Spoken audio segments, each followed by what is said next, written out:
So, imagine this. You've just flown 14 hours straight from Europe to Tokyo. Oh, that is a brutal flight. Right. You are totally jet lagged. The recycled cabin air is still lingering in your lungs. And you're currently sitting in the back of a luxury town car, just navigating the dense, endless traffic of Tokyo. Probably stressing out the entire ride. Exactly. Because you, along with 5 of your top directors, are bracing for an absolute bloodbath. Yeah, because things have not been going well. To put it mildly, your company's deliveries to your primary Japanese buyer have been delayed. And not just once, constantly. It's a systemic failure at that point. Yeah, the schedule is a complete mess. The logistics are failing. And you know exactly what is waiting for you at the corporate headquarters. Right, you're walking into the lion's den. You really are. So you walk into their pristine, silent boardroom. You take your seat. The tension in your shoulders is so tight it actually physically aches. I can feel that tension just hearing about it. Right. You plant your feet on the carpet, you take a deep breath, and you just wait for the yelling to start. You are waiting for the brutal, relentless interrogation regarding all your failures. Which honestly is the logical expectation. Yeah. You were entirely on the defensive here, just preparing to weather a storm of completely justifiable anger. Exactly. But the crazy thing is, the storm never comes. Let's see. Nothing. Instead, the lead Japanese host across the table smiles this really warm smile. The corners of his eyes crinkle up. He looks at you with this profound, almost disarming empathy and says, "Thank you for coming all the way from Europe. We really appreciate your continued support. You must be so tired from the journey." Wow. That completely shorts out the defensive circuitry in the brain, doesn't it? It totally does. You physically deflate in the chair. You breathe this massive internal sigh of relief. It's like the heavy armor you're wearing just melts right off. Because suddenly you're not under attack. You're being cared for. Right. So for the next 2 solid hours, your team goes down the agenda, just giving excuse after excuse for the logistics failures. And the mood in the room, it remains incredibly harmonious. Nobody raises their voice. Not once. No one slams a fist on the table demanding financial penalties or anything. You finally reach the end of the meeting and the European team feels totally vindicated. They think they got away with it. Exactly. The Japanese VP is gathering his papers, about to wrap it up with a friendly, "Well, we fully understand each other. You survived. You actually think you won the encounter." But there's a catch. A massive one. At the very last second, right as people are reaching for their briefcases, a guy in the room who hasn't spoken a single word all meeting. Wait, he's been silent for 2 hours. 2 whole hours. He's just a guy sitting on the sidelines with absolutely no title. But he raises his hand, he leans forward, glares directly into your eyes, and drops 3 devastating words in English. He just says, "Walk the talk." Oh, wow. And in a fraction of a second, the temperature in the room plummets to absolute zero. It shatters like glass. The comfortable, harmonious illusion of the last 2 hours is just gone. The European VP, who thought he had totally diffused the tension, is stunned into absolute silence. I mean, what can you even say to that? Nothing. He immediately stammers out an agreement, drops all the excuses, and firmly promises to fix the delivery issues on the spot. That is incredible. Right. So our mission in this deep dive is to figure out, well, who is this untitled guy sitting on the sidelines? And why did 3 words completely dismantle a team of powerful European executives? Yeah, because it wasn't just magic. It was highly calculated. Exactly. That guy is actually the author of the sources we are exploring today. At the time of this meeting, he was just a participant without a specific rank, but he recognized a fatal flaw in the room. He saw that the polite, empathetic Japanese corporate atmosphere was actually destroying his side's leverage, right? Yes. The European team was being let off the hook by the politeness. They were intimidated at the end because those 3 carefully chosen words completely shattered that comfortable illusion. It demanded immediate accountability. The precision of it is what's so fascinating. It wasn't just what he said. It was exactly when he said it and how he weaponized the silence that followed. Exactly. So welcome to today's deep dive. We are going to deconstruct the hidden mechanics of communication, influence, and authority. Which is such a vital topic for anyone navigating high-stakes environments. Totally. Through our author's incredibly diverse experiences, ranging from these high-stakes corporate negotiations to literally witnessing customer service meltdowns in airport terminals, we are going to examine why our standard definitions of fluency are completely wrong.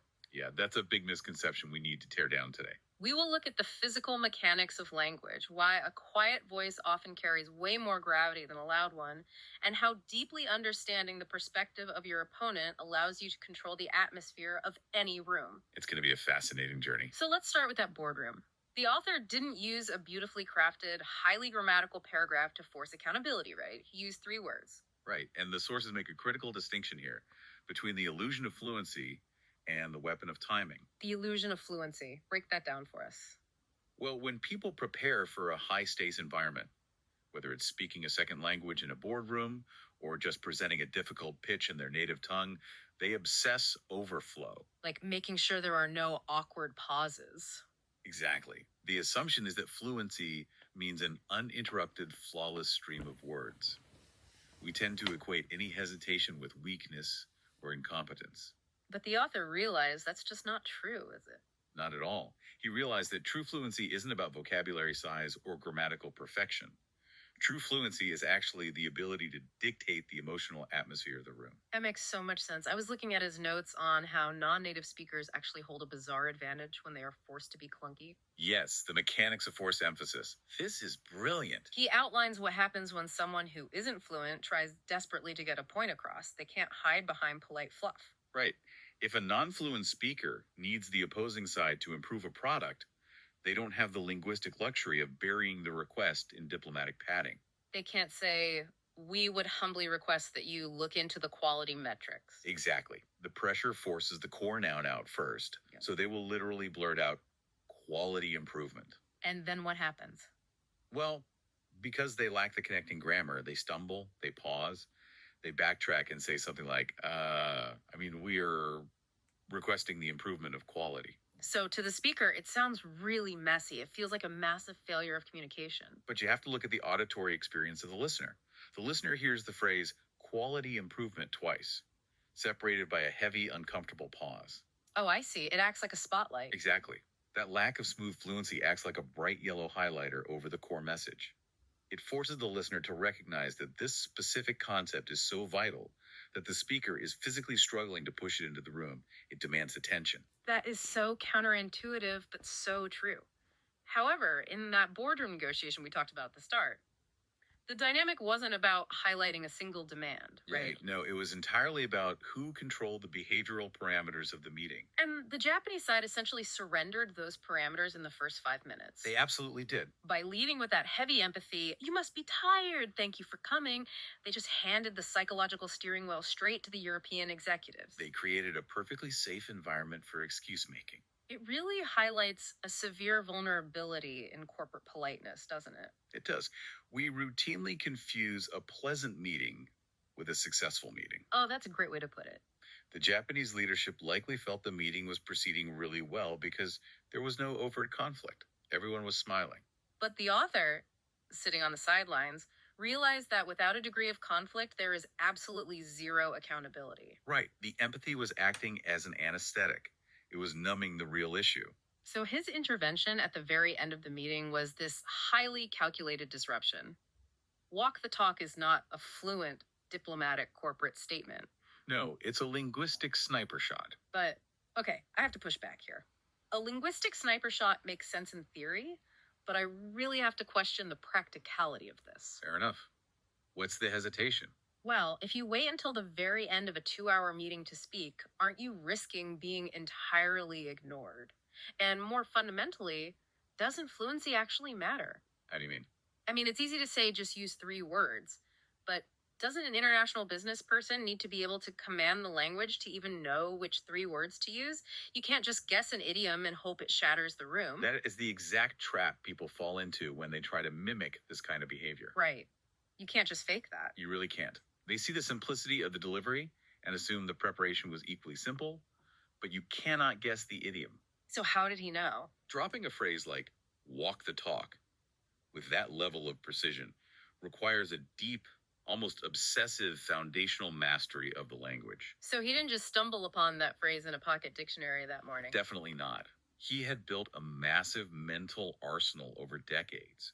The simplicity of his execution in that boardroom completely masked the sheer density of his preparation. And the history of how he built that arsenal is fascinating because it looks absolutely nothing like standard corporate training. No expensive seminars, no rigid business textbook. Exactly. It started way back when he was in junior high school. He was driven by this intense, almost isolating obsession with phonetics and Western music. He treated the language less as an academic subject and more as like an anatomical puzzle. The sources describe how, as a young student, he would sit alone at home and just fill the margins of old newspapers with English words. Just for fun. He wasn't even doing it for a grade. Yeah, he would test his own memory writing out all the seasons, the days of the week, the months, complex numbers. He would cram 150 words into the margins just to bask in the satisfaction of holding them in his mind. But the real breakthrough came when he hit a wall with pronunciation, right? Yes. The story of him trying to learn the word mailman is something anyone who has studied a foreign language can probably feel in their bones. Oh, the katakana struggle. Exactly. He's sitting in class, the teacher says mailman, and he tries to write down the pronunciation using Japanese katakana characters. He literally writes out the syllables, meiduman. Which is structurally doomed to fail from the start. Why is that? Break down the linguistics of it for us. Well, Japanese is a Mora-timed language, heavily reliant on vowel-consonant pairs. Every sound gets equal weight. English, on the other hand, is stress-timed and full of dense consonant clusters. So the rhythms are totally incompatible. Exactly. If you read Maidaman out loud using Japanese phonetic rules, it sounds entirely alien to an English speaker. The mouth simply isn't making the right shapes to produce the English sounds. He realized this pretty quickly, thankfully. He saw that trying to map English sounds onto katakana was a dead end. But then he finds a book detailing the International Phonetic Alphabet, the IPA. And that discovery was a total paradigm shift for his entire approach to communication. Because it's not just spelling, it's mechanics. Right. The IPA doesn't just tell you what a word sounds like vaguely. It provides a mechanical blueprint for how to physically produce it. Like where to put your tongue. Yes. He learned where exactly to place his tongue behind his teeth for an L versus an R. He learned how to push air through his vocal cords for voiced and unvoiced consonants. Suddenly, the sounds he was generating actually matched the native speakers on his cassette tape. It moved language from an abstract intellectual exercise into a literal physical bodily discipline. And he took that physical discipline straight into music. He got his hands on the Beatles' Blue and Red albums. Oh, classic choices. But he didn't even have proper lyric sheets. He just had the tiny text printed on the inner record sleeves. That takes some serious dedication to squint at those. It really does. He would play tracks like Yesterday or Please, Please Me over and over again, dissecting the delivery. And he did the same with the incredibly clear, resonant American English of Karen Carpenter. Karen Carpenter is fantastic for pronunciation. Her diction is flawless. So he wasn't just passively listening to the songs. He was internalizing the rhythm, the breath control, the precise cadence of the language. He was building muscle memory. Think of it like a martial artist or a boxer drilling a single combination on a heavy bag. Oh, that's a great analogy. You don't need to know 1,000 moves to win a fight. You just need to practice one perfect punch 10,000 times until it becomes muscle memory. He wasn't casually absorbing the language. He was practicing the exact same vocal strikes thousands of times until his jaw and tongue knew the movements instinctively. And this intense physical conditioning culminated in a rather staggering project when he was slightly older. He decided to fully memorize Dr. Martin Luther King Jr.'s I Have a Dream speech. Just to prove he could. Wait, he memorized the entire thing, like all 16 minutes. The entire 16-minute speech. He acquired a book simply titled English Speeches and went to work.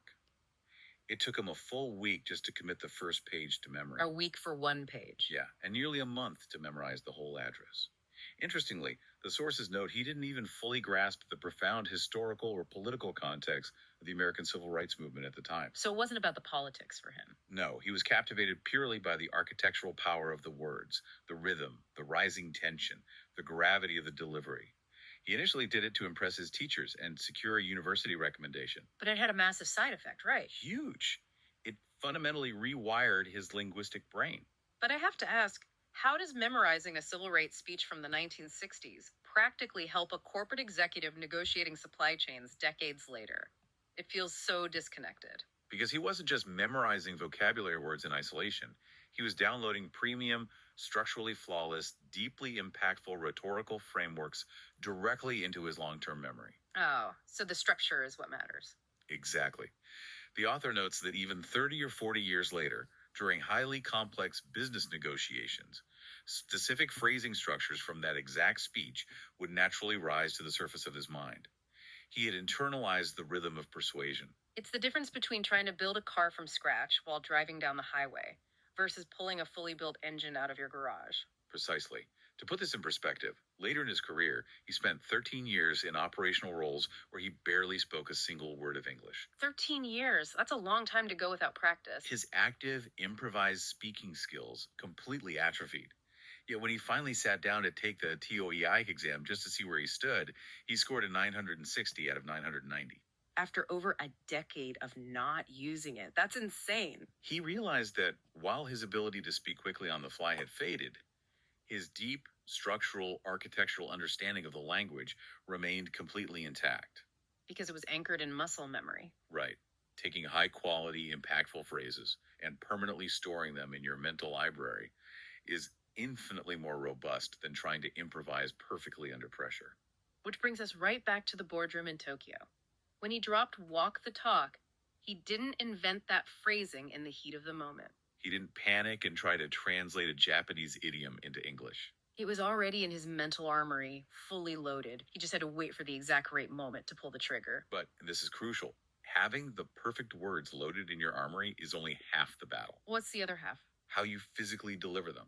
Your volume, your posture, your presence, that is what actually commands the room. So it's not just the words, it's the package. Exactly. If you mutter, walk the talk, while staring nervously at your notepad, or if you scream it aggressively while misreading the emotional state of the room, the phrase loses all its power. The author actually had a pretty brutal reality check regarding his own presence, didn't he? He really did. He always assumed he had this big, booming, commanding voice. He felt like he was dominating the auditory space in his meetings. A lot of us think we sound a certain way in our own heads. Totally. But then he decides to bring a small voice recorder into a meeting just to help him write up the minutes later. And when he plays the tape back, he is completely shocked by what he hears. He discovers he has what he describes as a mosquito voice. A mosquito voice. Hearing that tape must have been a crushing blow to the ego. I can only imagine. He's expecting to hear this resonant baritone controlling the room, and instead he hears this thin, quiet, almost imperceptible buzz. He couldn't even make out his own arguments clearly on the recording. It's a deeply jarring moment of self-awareness. Most people would react to that by consciously trying to speak louder, Right. to force their voice to match their internal perception. I know I would try to project more. But the author's analytical mind took over. He looked at the historical data of his own career and asked a very logical question. Which was? If my voice is truly that small and quiet, how have I consistently been able to alter the trajectory of high-stakes meetings? Yeah, how did a mosquito voice stop a room full of European vice presidents in their tracks? Because the quietness wasn't a weakness, it was actually the mechanism of his control. Wait, how does being quiet give you control? He uncovered the mechanics of what he calls gravity in human communication. We operate under this culturally ingrained assumption that volume equals authority. The loudest person at the table is the smartest or most powerful. Exactly. The apex predator.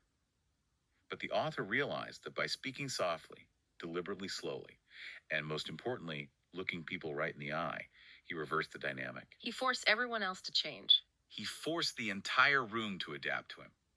When you speak quietly, but with absolute, unshakable conviction, the ambient noise of the room has to drop. Oh, that makes sense. People physically have to stop shuffling papers. They have to lean forward into your space just to hear the information. You are literally generating gravity, pulling them into your orbit. It is entirely counterintuitive, but it makes perfect sense when you map it out like that. You aren't fighting for airtime, you are forcing everyone else to surrender their noise. Exactly. But surely there is a visual component to this gravity as well. A quiet voice from someone who looks disheveled or unprofessional isn't going to pull anyone in, right? They'll just be ignored. You're touching on his second major revelation, which happened when he was in his 30s. Tell me about the jacket and pants revelation. Right, so he had just been transferred to the corporate headquarters. Prior to this,